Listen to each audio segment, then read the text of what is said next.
में है। ये मेरे हाथ में नहीं है कि हम कल आदेश कर देंगे। कुछ लोगों ने अपशब्दों का प्रयोग किया है। मैं फिर कहता हूं कि आप उन शब्दों पर ध्यान रखिए। आप शिक्षक हैं, इस बात की, इस गरिमा का ख्याल रखिए और आशान्वित रहिए, धैर्य रखिए, संयमित रहिए, संघर्षशील रहिए। संघर्ष में आप अपनी एकजुटता को बनाए रखिए, सफलता जरूर मिलेगी। धन्यवाद। चलिए शुक्ला जी, बिल्कुल आप ठीक कह रहे हैं, क्योंकि रमेश मिश्रा जी अगर पहुंच रहे हैं तो उन्हें एडमिट भी कराना है, अस्पताल में भी बहुत जिम्मेदारियां होती हैं और निश्चित रूप से आपने कहा वो ठीक है। लेकिन शुक्ला जी, बात तो यह है कि जितना मीडिया का सोशलबाजी हुई, आज भी कोई चैनल चला रहा था कि अनुदेशकों को मिल गया। ये जो खबरें हैं ये लोगों में बड़ा मिसगाइड कर देती हैं। हम समझ नहीं पा रहे हैं कि ये किस आधार पर चला रहे हैं। अब फिर भी नहीं समझ रहे हो कि जब आपको नहीं मिला उसके बाद भी कोई चैनल कह रहा है कि मिल गया, तो फिर खबरों की सत्यता तो खुद भी जांच सकते हो। शिक्षक हो, किसी से पूछने की जरूरत नहीं है। आपका दर्द मेरे साथ साझा है। आप पूरी ईमानदारी के साथ काम करना चाह रहे हैं। मैं निरंतर प्रयास कर रहा हूं। सुशील जी चल रहे हैं, हमारे और तमाम साथी चल रहे हैं, लेकिन जैसे हमको गुमराह अगर मीडिया कर रहा है या कोई यूट्यूब चैनल कर रहा है तो उस पर हम ध्यान दें। और रही बात खबरों की, तो जैसे आप कोई खबर निकाल कर बोलेंगे तो उसमें कहीं ना कहीं कोई सच्चाई होगी। कुछ लोग कहीं नहीं जाते हैं, खबर चला देते हैं।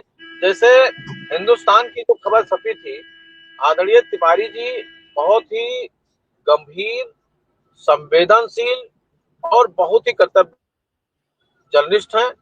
उन्होंने जो कुछ भी लिखा वो उनकी ताकत है कि वो आदरणीय प्रमुख सचिव साहब के साथ बैठते हैं, वो मंत्री जी के यहाँ बैठते हैं, वो विशेष सचिव के यहाँ जाते हैं, उनका एक अपना लेवल है, प्रमुख सचिव के यहाँ जाते हैं।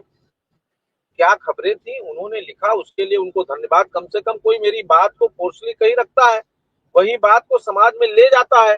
अब आप उस पर कमेंट करेंगे, ये आपका संवेदनहीनता है।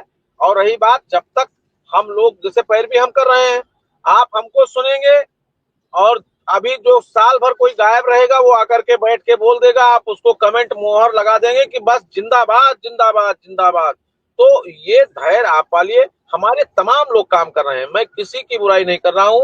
और उन तमाम साथियों से मैं बार बार अपील करता हूं कि शिक्षा मित्रों का कुछ होगा तो उसका श्रेय शिव कुमार शुक्ला का नहीं रहेगा, उन तमाम साथियों का है जो परोक्ष रूप से अपरोक्ष रूप से शिक्षा मित्रों के लिए संवेदनशील हैं और संघर्षशील हैं। लेकिन वर्तमान परिदृश्य में इस एकजुटता को और सहनशीलता को कायम रखिए और आशान्वित लोगों को इस तरह से गुमराह न करें। हम लोग जब भी कोई चीज हो तो ऑथेंटिक चीज बताएं। जैसे उस दिन मिश्रा जी 8 साढ़े 8 बजे जब बात हुई थी मूल विद्यालय वापसी का, कभी मैं बोला नहीं था कि शासनादेश होगा।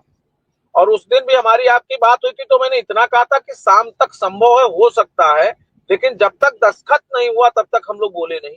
तो जब तक शासनादेश पे दस्तखत नहीं होगा, मानदेय वृद्धि का घोषणा नहीं होगा, तब तक शिव कुमार शुक्ला नहीं बोलेंगे।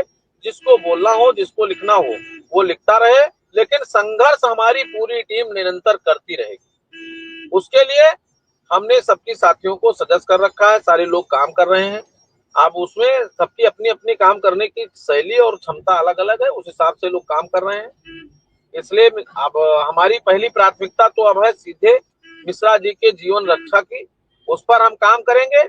और उसके बाद शिक्षा मित्रों के आर्थिक स्थिति के सुदृढ़ करने की प्रक्रिया जो चल रही है उसको गतिमान करेंगे और जल्द ही इनको न्याय निर्णय मिले, इसी अपेक्षा के साथ आपको धन्यवाद। विक्रम जी को बहुत